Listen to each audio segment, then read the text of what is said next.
কি করছো? দোলনায় বসে আছি। দোলনায় বসে আছো। আমাদের একটা কবিতা শোনাবে?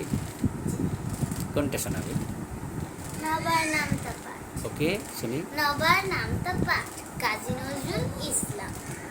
একে কে এক, বাবা কোথায় দেখ।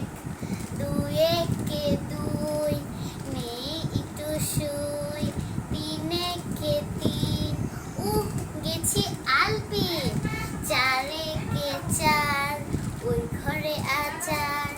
পাঁচ একে পাঁচ, ওই দেখ কুলের গাছ। ছয় একে ছয়, বাবা গুড বয়। সাত একে সাত, পণ্ডিত মশাই কাত।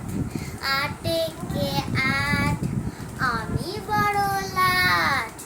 নয় একে নয়, আর একটু ভয়। দশ একে দশ, বাবা অফিস ব্যাস। ওয়াও দারুণ, থ্যাংক ইউ মা।